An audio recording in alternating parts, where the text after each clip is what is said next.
The John F. Kennedy Hyannis Museum celebrates the opening of its newest exhibit. We take you inside the celebration on this episode of Barnstable Today. It's Friday, June 24th, 2016. I'm Sarah Mannel.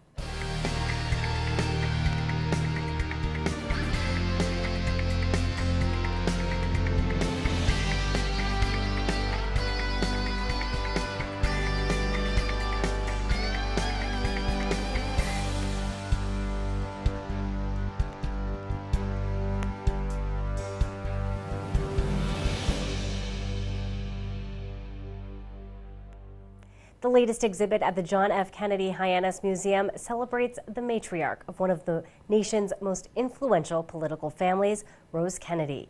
Through powerful images, text, and video, the exhibit tells Rose's story. From her early life campaigning for her father, Boston Mayor John F. Fitzgerald, to her time in Hyannisport, the exhibit pays tribute to her grace and determination.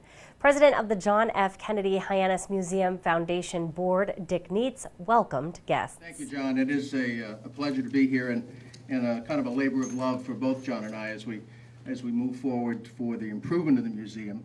On behalf of the Board of Directors and the officers of the JFK Hyannis Museum Foundation, I want to welcome you all today to this special moment. It's a very proud moment for us as we see the second installment of the improvements to the museum that we started with the Jack and Bobby exhibit and extended into this special exhibit for Rose Fitzgerald Kennedy, the mother of a president. And we'll continue as we move forward with next year's centennial celebration of JFK's birth.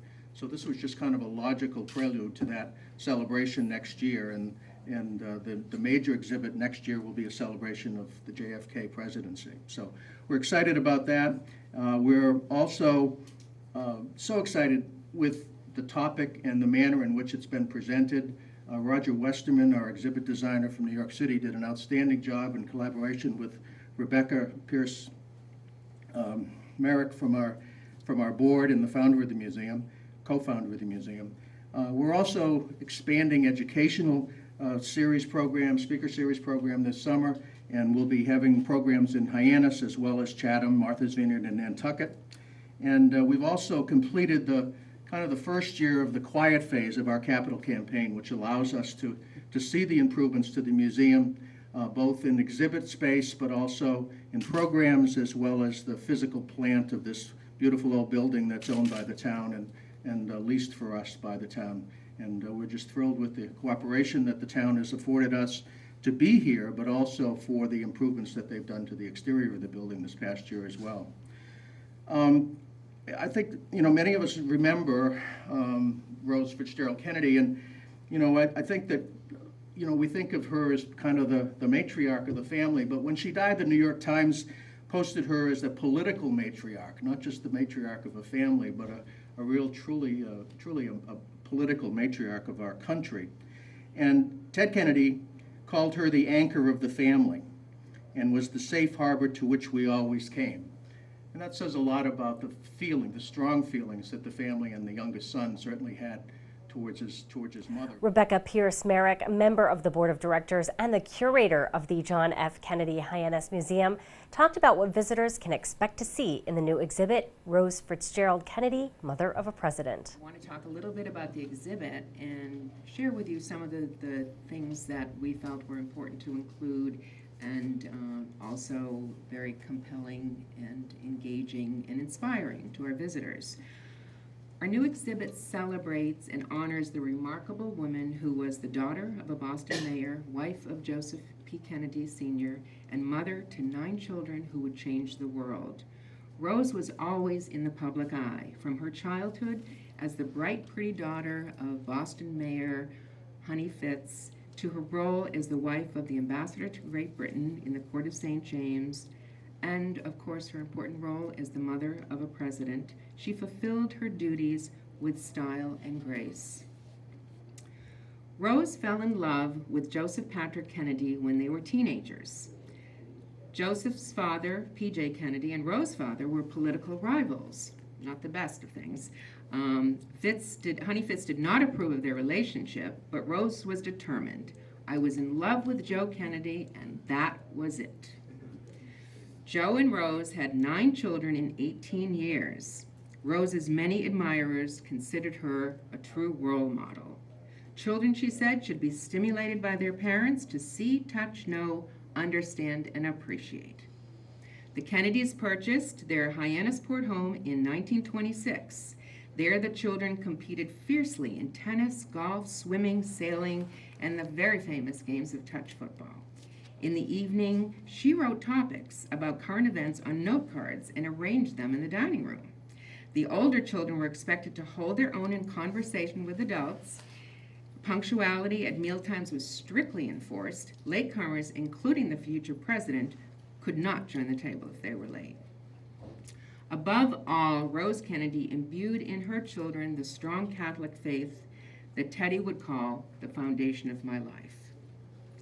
In December 1937, Joe Sr. was appointed ambassador to the Court of St. James, Great Britain, and Rose and the younger children moved with him to England. There, Rose became a media sensation, winning the White House. Rose's work on Jack's campaigns began with his run for Congress in 1946. Rose hosted the Kennedy Teas, meeting and greeting thousands of voters and speaking about her experiences to enthusiastic audiences. Aide Dave Powers remembered her as the star of the show. Rose worked on Bobby's campaign and even hit the road for Teddy's 1970 Senate campaign at age 80. She was more than the matriarch of a political dynasty. She helped create it. Rose relished her role as the mother of a president, filling in for Jackie occasionally at state dinners and meetings with world leaders such as Khrushchev, de Gaulle, and Nehru. The compound in Hyannisport became the summer White House, with Rose managing the home, now teeming with grandchildren, visitors, and press. And it was here, on November 22nd, 1963, Rose came home from daily mass to hear the devastating news about Jack. After the funeral in Washington, she flew back to the Cape and the refuge of the compound.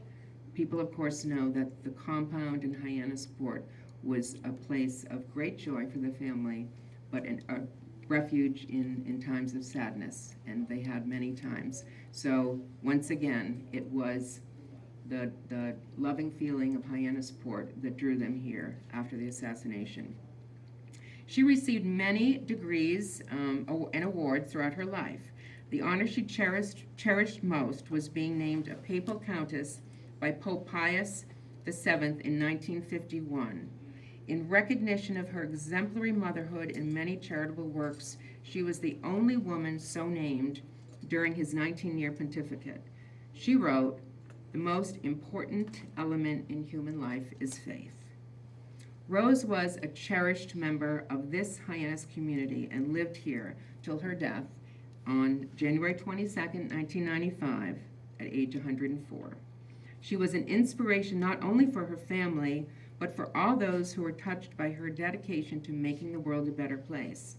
She was the source of the Kennedy ideal that life should be dedicated to public service with style and grace. Merrick wrapped up the celebration by reading words written by Rose Kennedy's granddaughter, Caroline Kennedy. Grandma loved to look pretty and dress well. She loved politics from the presidency down to the precinct level, and she believed everyone should serve their country. Grandma always wanted to know the latest news, preferably from people who were making it. She had a deep devotion to the Blessed Mother and drew immense strength and solace from her faith. Most of all, she loved her children. She delighted in their jokes. She was part of their daily lives. She wrote or called to visit them every day. Growing up, there was never any doubt in our minds who was the heart and soul of our family.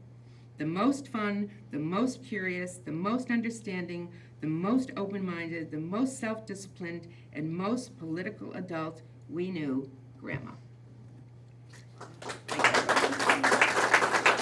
And to learn how you can visit the John F. Kennedy Hyannis Museum, visit jfkhyannismuseum.org.